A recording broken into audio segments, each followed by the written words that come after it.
Okay, an ad for Staples, all right? We're learning more this morning about the Canadian...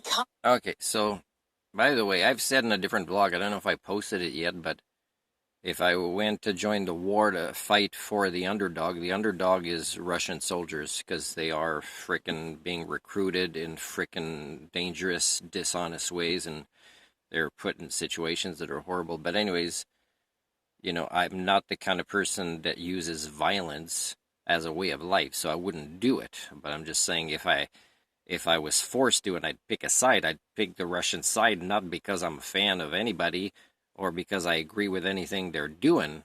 It'd just be with whoever I'm interacting with. Is these poor guys, a lot of them are placed in situations that are horrible. There's a story that just broke about how, in the US and Canada, just a lot of box stores and products, like some that is from Walmart, for example, use child labor, okay? And it's still happening, and it got worse, and it's related to, refugees moving here and there, and parents sending them out, and posting a vlog on this right now.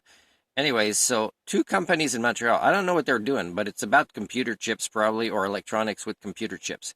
Okay, so the U.S. put them on their list. Well, no offense, U.S., but if you want me to believe you're not terrorists and you value human rights, you might want to actually put companies that have, knowingly or unknowingly, whatever it is, but they should be frickin' paying compensation really quick, even if they think that, oh no, we didn't know the people we hired that were responsible for hiring would do this. So United States, yeah, please, I don't know who these companies are in Montreal, and I don't really need to know if they're good guys or bad guys, but they're probably just capitalists, which are bad guys. It's everybody is a bad guy in this way if you're a business that sells stuff and it's on the international market.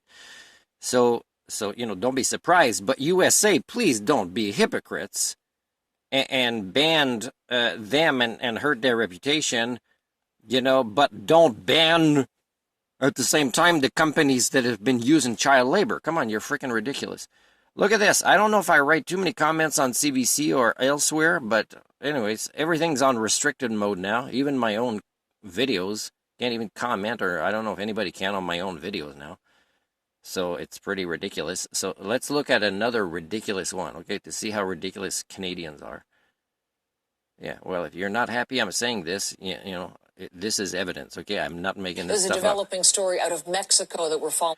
Okay, so this woman died, and they're being very specific that she went there with her boyfriend, and they're not saying who it is.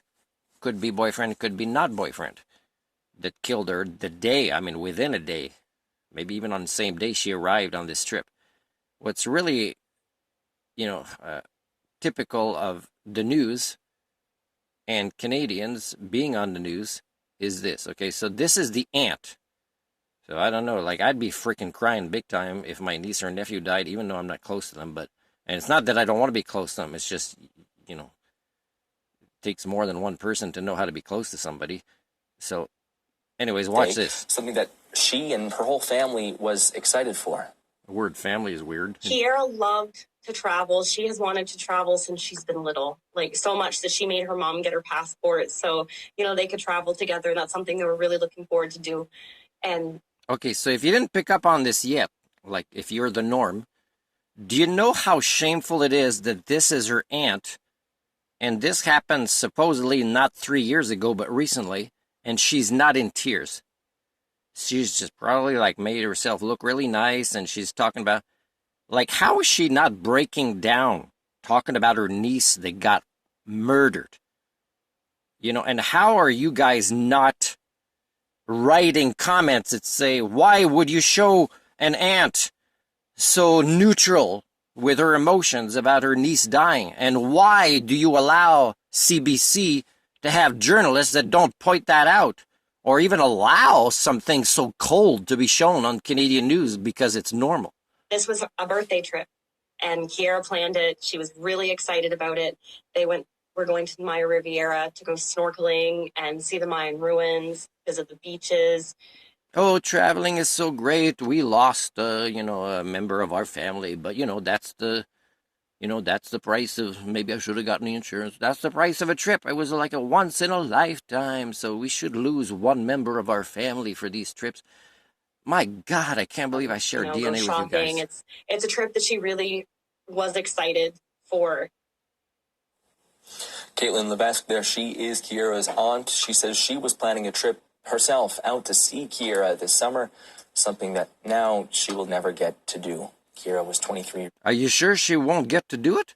Because she doesn't seem like she's going to cancel her trip. She seems pretty excited about it still. She had moved to BC from New Brunswick when she was a teenager, and her family now is raising money to help cover the cost of bringing her remains back to Canada. Garrett, thank you. We'll certainly... What, is like 28 people in her family going to go get the remains and pay for a trip?